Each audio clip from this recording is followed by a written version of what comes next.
Hello students, welcome to my channel Venkat Botany.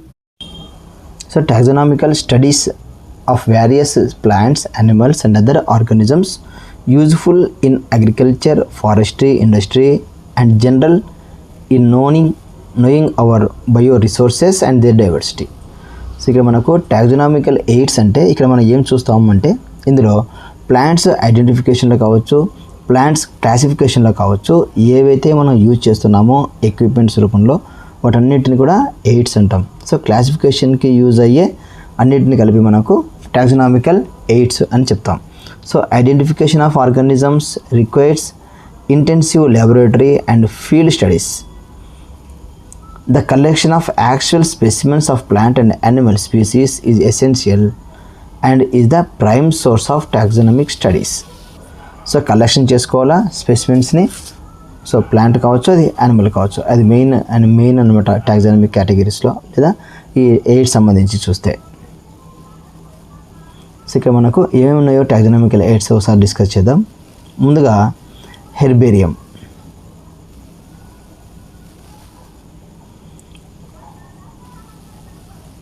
So herbarium అనేది ఏంటి? It is a store house of collected plant specimens that are dried, pressed and preserved on sheets.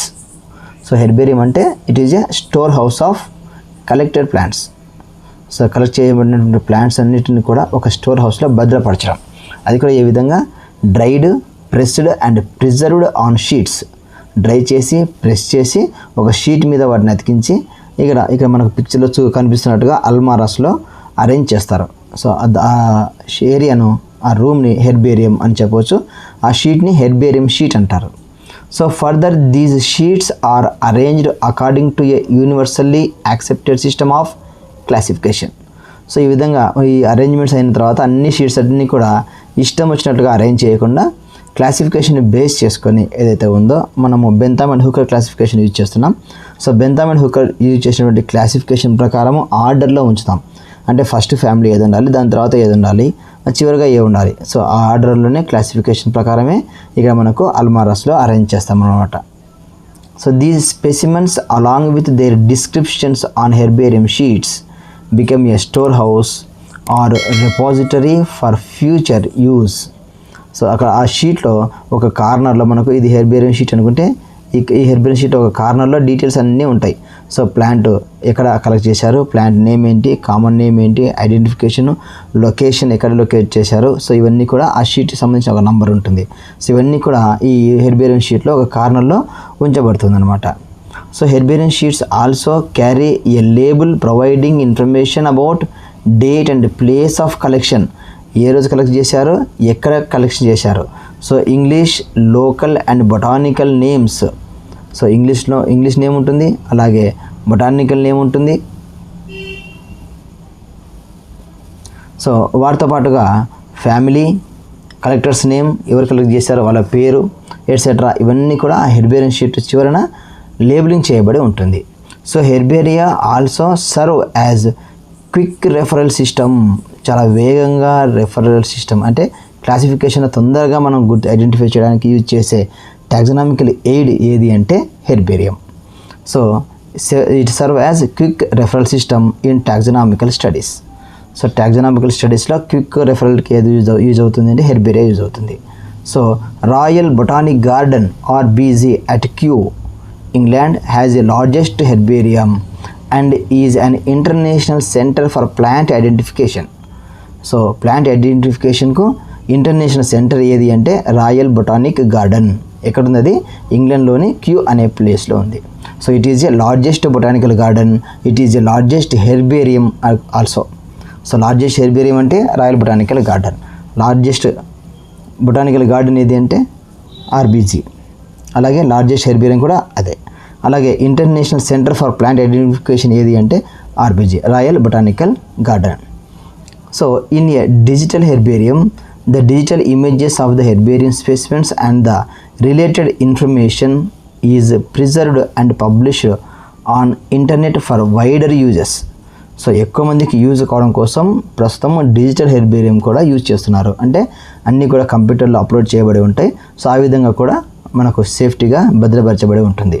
So this digital herbarium is intended to take advantage of newer internet and digital photography technologies to provide an analogous online facility.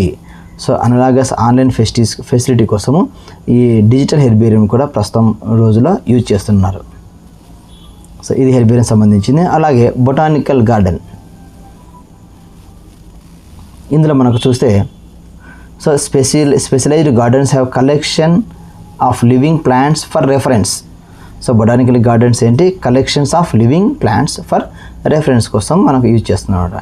Plant species in these gardens are grown for identification purposes. గుర్తించడానికి ఇక్కడ మనకు గుర్తించాలనే ఉద్దేశంతోనే ఈ gardens reference చేస్తున్నారు. And each plant is labelled indicating its botanical scientific name and its family. ఈ botanical గార్డెన్లో ప్రతి ప్లాంట్కి కూడా సైంటిఫిక్ నేమ్, అలాగే లోకల్ నేమ్, వాటి యొక్క ఫ్యామిలీ కూడా ఆ లేబులింగ్ చేసి, అంటే ఒక షీట్ మీద లేదా రేకు మీద రాసి అతికించుంటారు ప్రతి ప్లాంట్కి కూడా. The famous botanical gardens are at Kew, England. Famous botanical garden ఏది అంటే ఇంగ్లాండ్లో క్యూ అనే ప్లేస్లో ఉన్నటువంటి రాయల్ బొటానికల్ గార్డెన్. అలాగే ఇండియాలో వచ్చేసి Indian botanical garden Howrah, Indian botanical garden Howrah. అలాగే national botanical research institute NBRI Lucknow ఇండియాలో ఉంది. సో ఇండియాలో ఉన్నటువంటి 2 botanical gardens, Indian botanical garden Howrah and national botanical research institute Lucknow, 2 కూడా ఇండియాలో ఉన్నాయి. నెక్స్ట్ వచ్చేసి museums. Biological museums are generally set up in educational institutes such as schools and colleges. So ఇది ఎందుకు యూజ్ అవుతుంది, ఎక్కువ శాతం ఎడ్యుకేషన్ ఇన్స్టిట్యూట్స్ కోసం సెటప్ చేయబడి ఉంటుంది. Museums have collections of preserved plant and animal specimens for study and reference. So museums ఏమున్నాయి దీంట్లో, collections of preserved plant and animal specimens for study and reference. So study reference కోసము వీటిని animals కావచ్చు, plant specimens కావచ్చు, preserve చేయబడిన ప్లేస్ని మనం ఏమంటున్నాం, మ్యూజియంస్ అంటున్నాం. Specimens are preserved in the containers or jars in preservative solutions. So మనకు ఆల్రెడీ మీరు బాటనీ ల్యాబొరేటరీలో, జువాలజీ ల్యాబొరేటరీలో కొన్ని చూసింటారు. ఒక పెద్ద గాజు బీకర్లో మనకు ప్లాంట్ స్పెసిమెన్స్ కావచ్చు, లేదా యానిమల్ స్పెసిమెన్స్ అంటే స్నేక్స్ కావచ్చు, ఫ్రాగ్స్ కావచ్చు, అలాగే ప్లాంట్స్ అయితే క్యారెట్, బీట్రూట్ వంటి వాటిని లిక్విడ్ సొల్యూషన్లో స్టోర్ చేయబడి ఉంటుంది. అక్కడ మనకు ఫార్మాల్డిహైడ్ అనే సొల్యూషన్ యూజ్ చేస్తారు. సో ఆ విధంగా స్పెసిమెన్స్ మ్యూజియంలో ఉంటాయి. So plant and animal specimens may also preserved as dry specimens. So plant and animals కొన్నిటిని డ్రై స్పెసిమెన్స్గా భద్రపరిచి ఉంటారు, మరికొన్ని సొల్యూషన్లో కూడా భద్రపరిచి ఉంటాయి. నెక్స్ట్ వచ్చేసి keys. So key is another taxonomical aid used for identification of plants and animals based on the similarities and dissimilarities. So similarities, డిసిమిలారిటీస్ని బేస్ చేసుకొని ప్లాంట్ ఐడెంటిఫికేషన్ కోసం యూజ్ అయ్యే టాక్సానమికల్ ఎయిడ్ ఏది అంటే కీ. సో చాలా జాగ్రత్తగా గుర్తుంచుకోవాలి ఈ కీస్ని మనము. సో ఇంతకు మనం చూసింది హెర్బేరియము, మ్యూజియము, బొటానికల్ గార్డెన్స్, ఇవన్నీ కూడా టాక్సానమికల్ ఎయిడ్సే. ఇక్కడ మనం చూస్తున్నది key. So key is the another taxonomical aid use for identification of plants and animals based on the similarities and dissimilarities. The keys are based on the contrasting characters generally in a pair. So keys ఎలా ఉంటాయి, based on the contrasting క్యారెక్టర్స్తో ఉంటాయి. So ఏ విధంగా ఉంటాయి, జంటలుగా ఉంటాయి, పేర్. ఆ జంట మనం ఏమనొచ్చు, couplet అంటాం. సో కీస్ ఎలా ఉంటాయి, contrasting characters, good, bad, tall, dwarf, ఆ విధంగా. సో వైట్, పింక్, లేదా వైట్, రెడ్. సో ఆ విధంగా టూ క్యారెక్టర్స్ కాంట్రాస్టింగ్ క్యారెక్టర్స్తో ఉంటాయి. సో దాన్ని కీ అంటున్నాం. సో ఆ విధంగా ఉన్న జంటని మనం ఏమంటాం, కప్లెట్. సో కప్లెట్ అంటే ఏంటి, it is a pair containing contrasting characters. So it represents the choice made between 2 opposite options. So 2 opposite ఆప్షన్స్లో ఉంటాయి, అంటే రెడ్, ఎల్లో, లేదా రెడ్, పింక్, అలాగే red, white, tall, dwarf. So ఈ విధంగా కాంట్రాస్టింగ్ క్యారెక్టర్స్తో ఉంటాయి. These results in acceptance of only one and rejection of the other. So మనకు plant టాల్గా ఉందా, డ్వార్ఫ్గా ఉందా, రెండింటిలో ఏదో ఒకదాన్ని మాత్రమే సెలెక్ట్ చేసుకుంటాం. ఆ విధంగా ఉన్నటువంటి ఆప్షన్నే కీ అంటున్నాం. So each statement in the key is called as lead.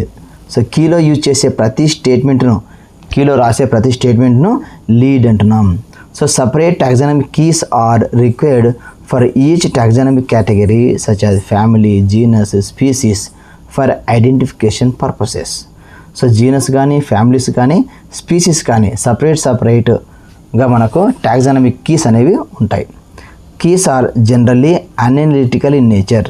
So keys are generally analytical in nature. So వీటితో పాటుగా ఇక్కడ మనకు ఇతర టాక్సానమికల్ ఎయిడ్స్ ఉన్నాయి. Flora, manuals, monographs and catalogues are some other means of recording descriptions. So మనకు flora contains the actual account of habitat and distribution of plants of a given area. So flora అంటే వాస్తవానికి it is a book.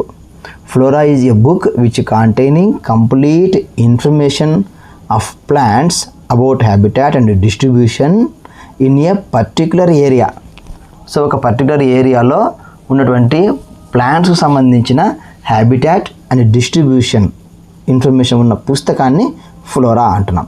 So ఉదాహరణకు flora of Andhra Pradesh, flora of Kurnool అంటే కర్నూలులో ఉన్న plants సంబంధించిన information ఉన్న పుస్తకం. ఆ పుస్తకంలో కర్నూలులో ఉండే ప్లాంట్స్ సంబంధించిన హ్యాబిటాట్ కావచ్చు, డిస్ట్రిబ్యూషన్ కావచ్చు, అన్నీ అందులో ఇంక్లూడ్ చేయబడి ఉంటాయి. Flora of Andhra Pradesh, flora of Tamil Nadu, flora of India, flora of British India, Bentham and Hooker రాసిన ఒక బుక్ అది flora of British India. So ఏదైనప్పటికీ flora is a book which containing complete information of plants about habitat and distribution in a particular area. So the flora. So these provide the index to the plant species found in a particular area.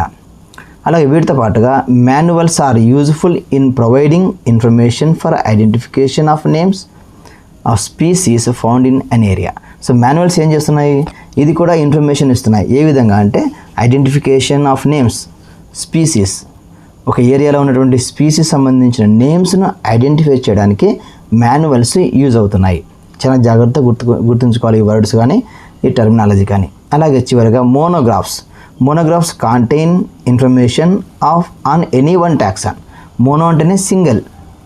So mono అంటే single. Monographs contain information of any one taxon. ఏదైనా ఒక టాక్సాన్కి సంబంధించి information ఇచ్చే పుస్తకాన్ని monographs అంటున్నాం.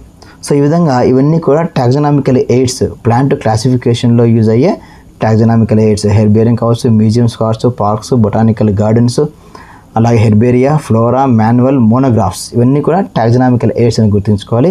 Okay my dear students, ఈ video మీకు నచ్చినట్లయితే లైక్ చేయండి, సబ్స్క్రైబ్ చేయండి, షేర్ చేయడం మర్చిపోకండి. Thank you for great support.